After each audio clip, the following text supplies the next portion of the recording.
So this talk really is kind of geared for interns, GAs, younger strength coaches, but hopefully if you're a full-timer, if you've been in the game for a while, you can still take something from it.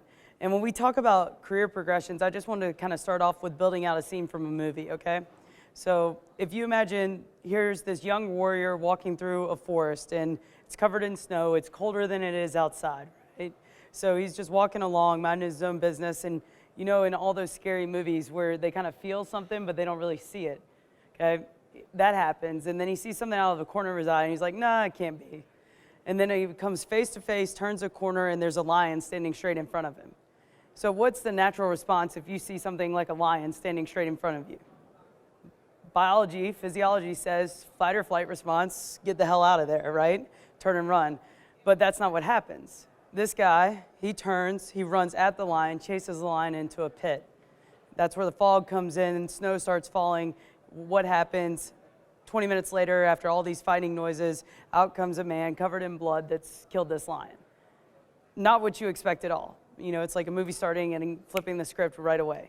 So the reason I'm talking about this is because it just goes against all conventional wisdom.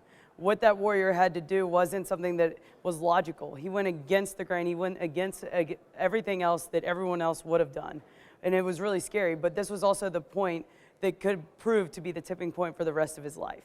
He will always be known as, he was that guy that chased the lion into the pit. And so there's actually a book that expands upon this whole thing. It's called In a Pit with a Lion on a Snowy Day. And it spends a whole time building up that scene. So it's a good analogy to talk about fear. It's a good analogy to talk about going against things. So feel free to use that one. What I really want to talk about today, I think a lot of you have seen this image on the side over here before, that success is a non-linear product. So where you start and where you begin is not something that just happens in a straight line, especially within our field now. It used to be, okay, I'm going to go volunteer somewhere, I'm going to intern somewhere, then I'll be a GA, I'll get my master's, and you know, then I'll be a part-time coach, and then I'll be a head coach, and that's just the way it is. Our field has grown so much, and there's so many different areas that you can get in now. To really think that's small-minded or think that that's going to be your path and it's just going to be step-by-step and linear is really kind of a skewed process. You really need to have this image in your mind of, I have no idea, I have a vision of where I want to go, but how I'm going to get there, I'm going to be really open to. Because you may want a job, but you don't get a job. I've been there. You know, actually, one of the people I applied for my first job with when I was at Auburn as an intern, I think is in here. Nope, she's standing right there. Heather Mason. I applied for a job at the University of Tennessee, didn't get it. And she called me, she's like, Meg, it wasn't because you're too young or anything. They brought in a great coach that I respect a lot. But I was like, I'm getting this job. Went on the interview, done. Nope, didn't happen. That's happened to me 2 or 3 times in my career. That doesn't mean that I'm like, oh man, I just need to stay where I'm at, blah, blah, blah. That's always motivated me, and it's always been hindsight that says, you know what, that wasn't supposed to happen for me. So if you can have kind of that vision of, I know where I want to go, but I'm willing to take the path that's laid out before me and really look at every opportunity that comes my way and be okay with failure. Don't be afraid of it. You got to put yourself out there. So we're going to talk about the who of what you want to become, how you're going to do that, talk about the risky business that is our field, what is the progression, and then kind of what's next. So instead of saying you want to be a head strength coach, what I'd really like you to think about is what kind of environment do you see yourself in? My dissertation work is all in adult education, and it's all in teaching and learning environments. You have to understand how people learn, you have to understand how to communicate that to them, you have to understand all these different environments. So when I think about all the different possibilities of our field, I think about people like Coach Hootie, who's with men's basketball, kind of running her own show. Then you have someone kind of similar with Tina Murray here at Louisville, but then you also have guys like Mike Boyle, completely different side of the field. Then you guys have people like Matt Howley, who's the sports scientist at Notre Dame. You have people like my mentor, Kaz. Everybody knows him. He's a mouthpiece, a figurehead at Baylor. He does a great job. You have people like Meg Stone. Doc Stone is known for everything she's done for this field, and if you don't know that name, you should look her up. And she said she would be in here, and when she comes in here, she should really stand up and talk instead of me, because she can give you more advice than I can. You also have people like Corliss.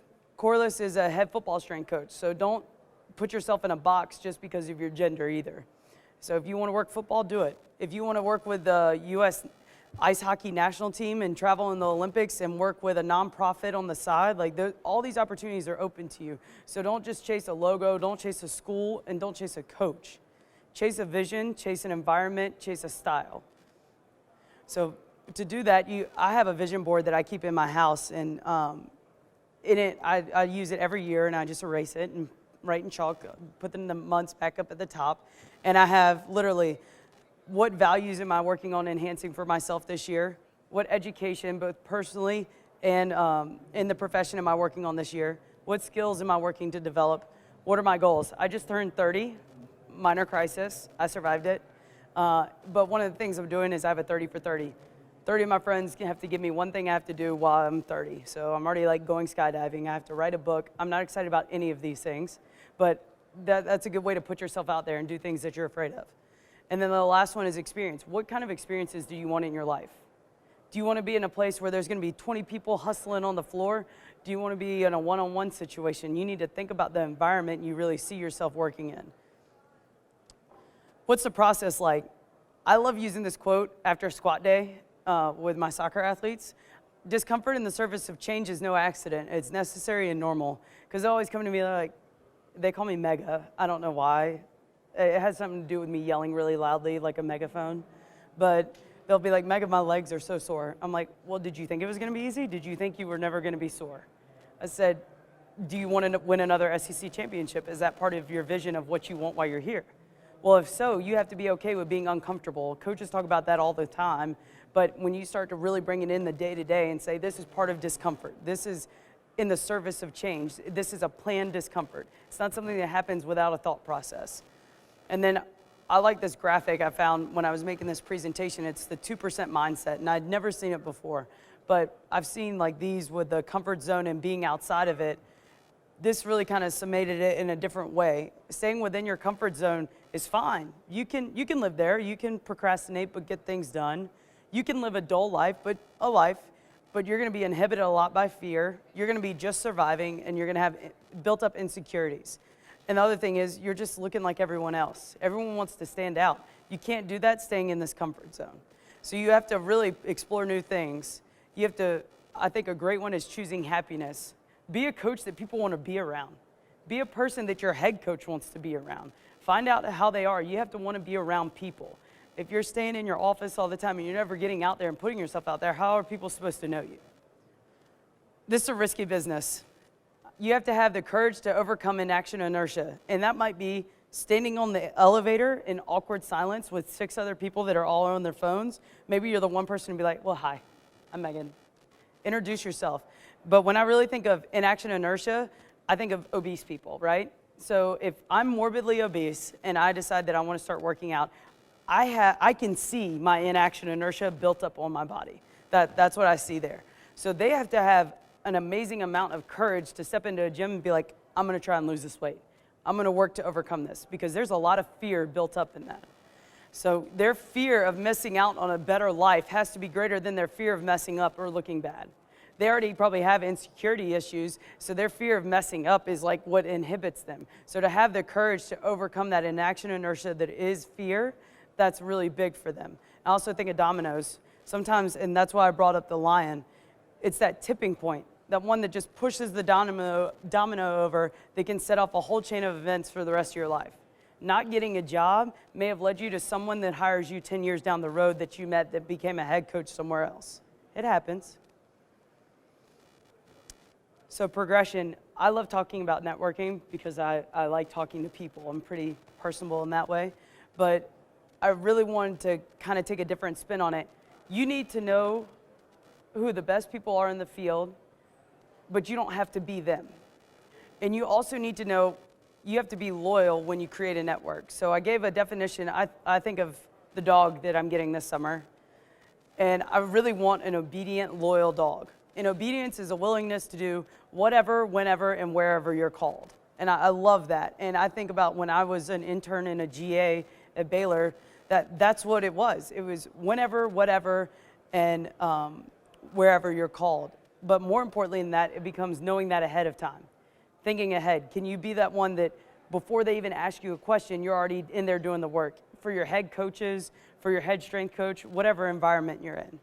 And to go back kind of to our lion mentality, Be a hunter, not the hunted. Never allow your unit to be caught off guard and down. So if you're really being loyal in the place you're working, if you know something's coming up, don't let that affect your team. Don't let that affect your environment. Don't let that affect your sports performance staff or the other people around you. And then the reason there's a red box here is because what you're loyal to actually creates a box for you. The people you align yourself with is a great thing, but that's also who you choose to be with. So make sure you really understand the people you choose to get in business with. And then comparison is the theft of joy. So if you're comparing yourself to the person sitting right next to you because they have a better logo on, or maybe you just got your first assistant coaching job, but your best friend calls and said, I just got a head coaching job. Well, don't allow that comparison to steal your joy over your process. You have to fall in love with your process of becoming a coach or becoming a sports scientist, whatever it is you want to be. So comparison can kill your joy really quickly, especially in events like this. You walk around, you see like NFL guys, you see head guys, you're like, oh my gosh, I'm not doing anything.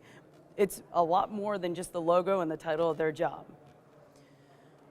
And then this is a great one. Adam Fite is a good friend of mine, and he used to always say, be great at where you're at. Don't worry about the other things. Just be great at where you're at and get noticed for that. And it really kind of hit home with me.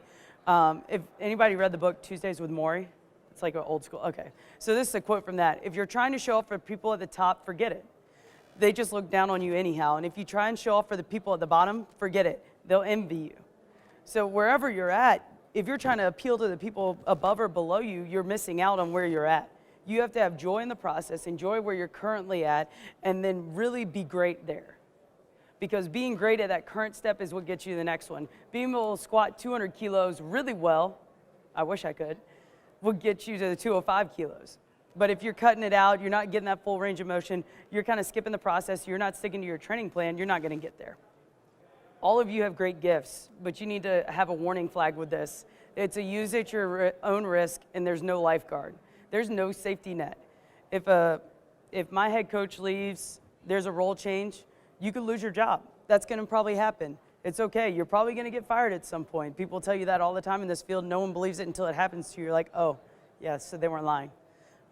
So the goal of faith is not elimination of risk. And I was thinking about Cal Dietz earlier was talking about his French contrast method. He has all these complex things, but he told you up front, I've changed triphasic 1,000 times. He's not afraid. He's like, there is definite risk there. But I have faith in the process that I'll be able to continue to learn and grow and develop and change it. So I put on here, just continue to see that success may be this line, but look at the work that's put in the volumes and intensities. It can be really complex or it may be simple. Your path may be easy and, hey, you work really hard and you get noticed and you stay where you're at. Or maybe you're jumping all over the place, taking 15 internships to get your first full-time job. The other caution with that is make sure you understand that your career is your life here. So in this profession, it's not about having a life of not doing anything wrong. It's more about doing things right. So just want to repeat that again. It's not about not doing things wrong. We are all going to mess up.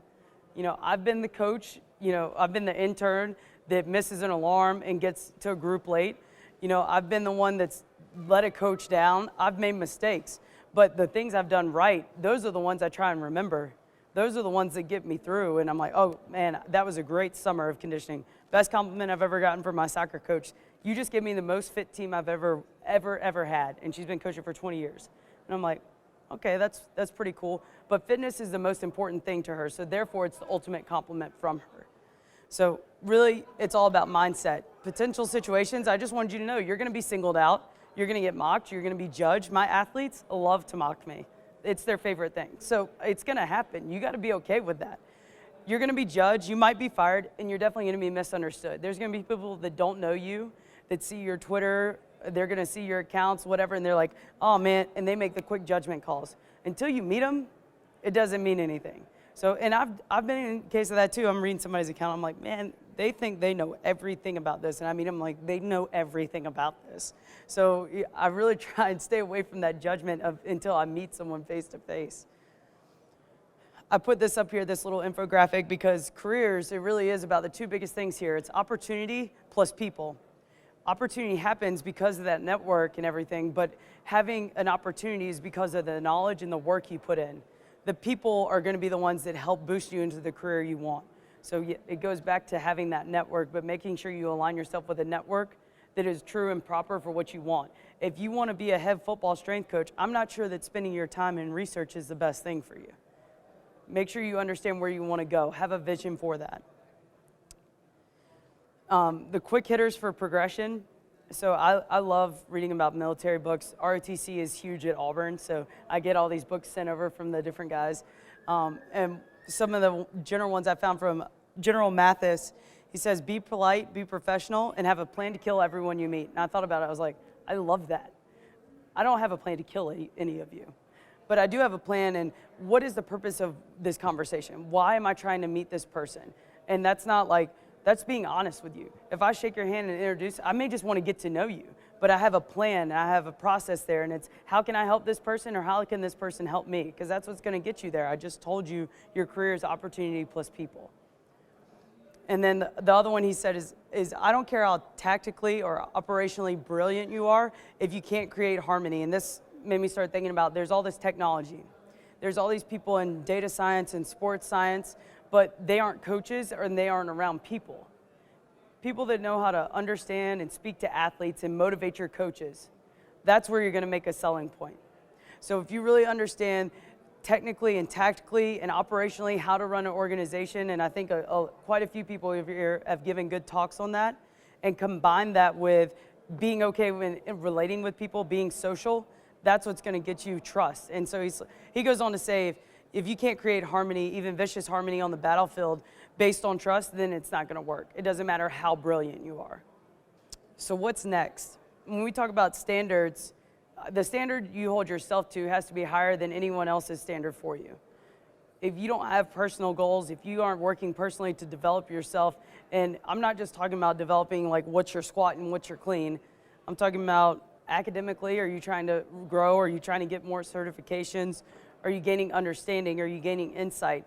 Are you training? Are you doing mindfulness training? What are the things you're using to develop and be disciplined?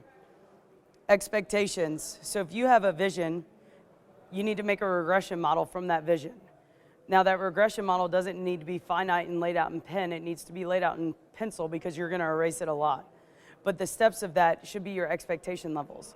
But give yourself small goals, small daily goals, because you might be an intern for 2 years, and if your goal was to be an intern and you haven't set a new one, well, then you're missing out. If you're a GA and you haven't set your next goal, what do you wanna get accomplished while you're a GA? Besides getting your master's degree and getting ready for your full-time job, what are you using that 2-year time period for? Ron McKeefery, did any of you guys go to his talk on resume building? Right, good job. Listen to him, okay? Andrew Yehudi also gave a really good talk on resume building and interview prep. And when you are at conferences like this and there's really those talks, try and get in there, and it may be 10 things that you've heard before and one thing you haven't, but that one thing might be that deal breaker, that domino effect you're looking for to get your next job. Skill refinement, that's where in this field, like, I love strength and conditioning, I love academics, I love research. You know, it's all fun, but if you can pick one thing to truly be great at and fill a role at a place, now you're a role player. You're not just another coach that kind of knows some general things in a lot of ways. And I do think about Michigan in this way. They have people that are very good at certain roles. Baylor has people in certain roles because they have a skill. So choose a skill that people are going to recognize. So your resume may look great, but what can you bring to the table that this person can't? Continuing education. I don't think that continuing education has to happen in the university setting. I think it can happen on site visits. You can go visit ETSU and hang out with Dr. Stone and Meg Stone and the Olympic Training Center. You can get more certifications, but continuing education can also just be a process of developing yourself and learning more about yourself. You know, a lot of us get into this field when we're 22. There's a lot of development that happens from 22 to 30. So don't forget about developing yourself in that continuing education process. It's not just about the paper that you're reading, the books that you're reading, and the presentations you go to. Paulo Freire is a guy, it's a big name in adult education, and he was kicked off and kicked off of his home country. I can't remember the word for that, sorry. But he just always talks about education. He says, in problem-posing education, people develop power to persevere critically the way they exist within the world, with which and in which they find themselves. They come to see the world not as a static reality, but as a reality and a process and a transformation. So I think when I look at regression models in a spectrum of training, you put athletes in certain places based on where they're at. This athlete's ready to overhead squat. This athlete can back squat, goblet squat. So find yourself at where you're at, and don't act like a head strength coach if that's not where you're at yet. Be great at where you're at with a vision of where you want to move towards.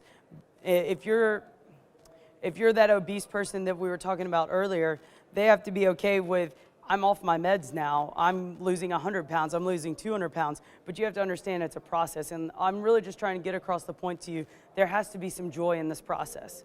Because if it's not, and it's just getting up at 5 a.m. every day and training athletes, and hey, an athlete told me I changed their life today, but that doesn't happen every day. You have to have more joy in this than that. You have to find different reasons to be inspired.